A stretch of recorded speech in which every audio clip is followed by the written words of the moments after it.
Hi everyone, welcome to Friday, or if you're here in Australia, or Thursday if you're somewhere else in the world.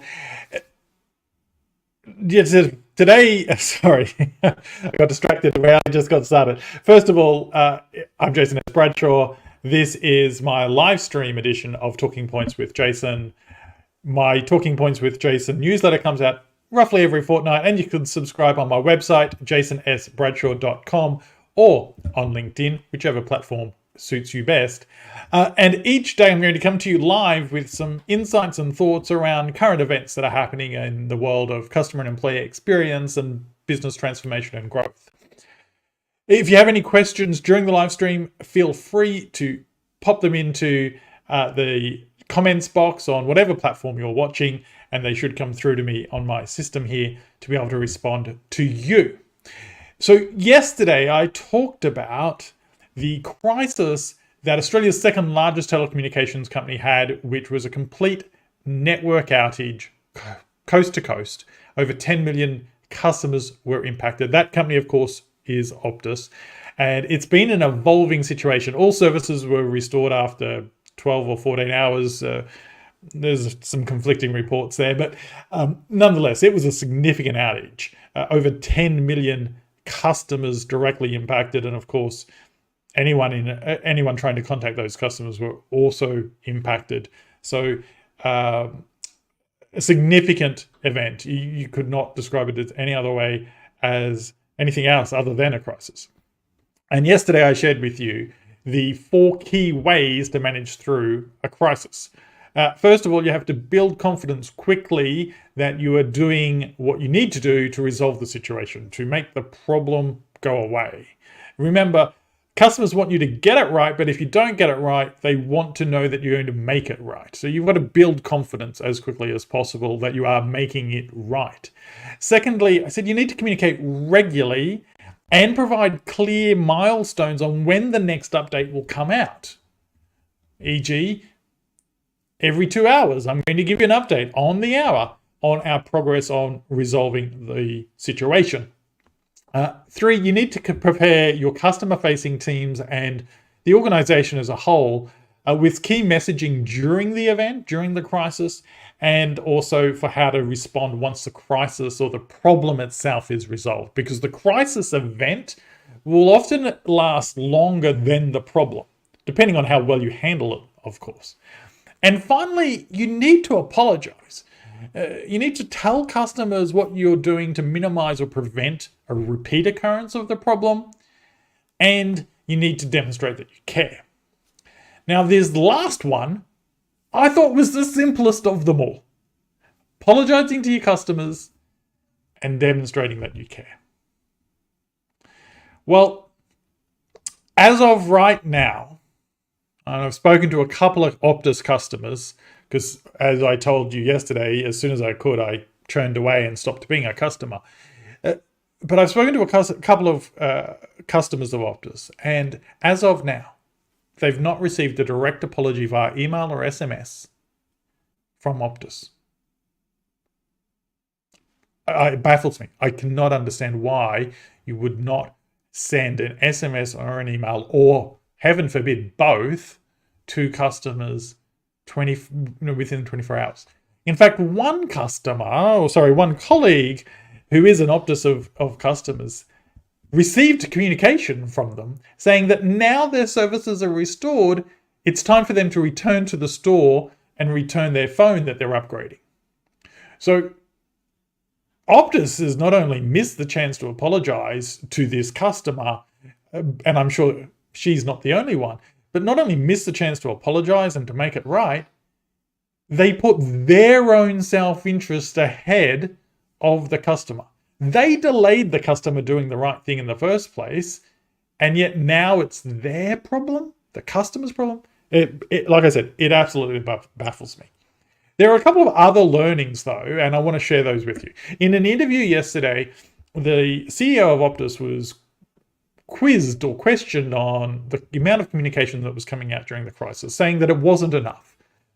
Now, the CEO responded directly, saying that they felt they communicated a lot. They were the individual was very defensive, saying that ultimately that they had communicated more than enough, in fact. Well, I'm not going to play that interview for you now, but that's not how I would handle it. So in that situation, and if you are in a crisis, you're going to be given questions with people challenging what you did, right? So here's how I would have responded if I was asked that question. So I would have said that during the evolving situation, we took a number of steps to communicate, but it is clear from the feedback from our customers and from the community at large that we didn't do enough. We didn't communicate enough. I'm sorry. What I can do is tell you what we're doing as a result of this feedback. First of all, we're implementing A, we're implementing B, we're implementing C, and we're sending an email to our 10 million customers asking them for their feedback about our revised plans going forward.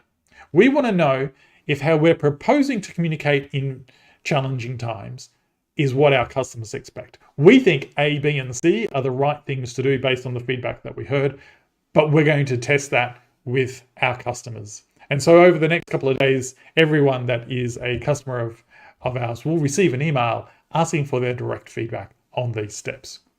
And you'll see there, I did a couple of things. So the key learnings. First of all, I acknowledged the feedback, and I didn't become defensive. I stated the facts, but I acknowledged the feedback. I remained calm. And then the next thing that I did was I moved the conversation forward to what am I doing as a result of the feedback? Because there is no winners if you just defend what people are saying wasn't good enough. So let's acknowledge it, state the facts as you see them, and then talk about what you're doing to move forward. And in the example I gave, the cherry on the top, if you will, was that you're going to test those plans by getting more feedback from your customers. Now, as I said, as of now, Optus also hasn't directly apologized to customers. They have, in fairness, made some press statements apologizing. But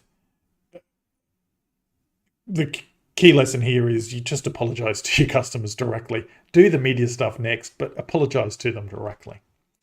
They've also taken a proactive step, you could say. As a gesture, Optus has offered every customer, as I understand it, 200 gigabytes of bonus data that they get a period of time to use.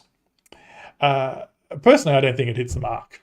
Yeah, in marketing, when you're trying to sell something, you're trying to sell that whatever you're trying to sell, that it's an irresistible offer, that it's the most significant, most fantastic, most irresistible offer in the marketplace right now, and people should buy your product because they don't want to miss out. And that your customers or potential customers see it and think, wow, the only right thing to do here is to buy. It is so good. This offer is so good. The same is true when you're trying to take a proactive step at scale to manage a crisis or to respond to a crisis. So what I'm suggesting here is that at very least, the gesture of appreciation in the Optus case study is 1 day free service. That being, if you normally bill normally generated on the first, well, then it would start generating on the second, so you got 1 free day of service. Yeah, I had about half a day you couldn't use your service, so we're going to give you a full day for free. Now, this doesn't feel like much, and if you work out how much that actually equates to on your bill, it's not a lot in real hard terms.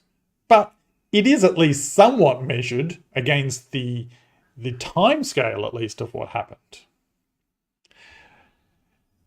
What I'm suggesting is whatever you choose to do, it needs to instill a real sense of making it right for the customer.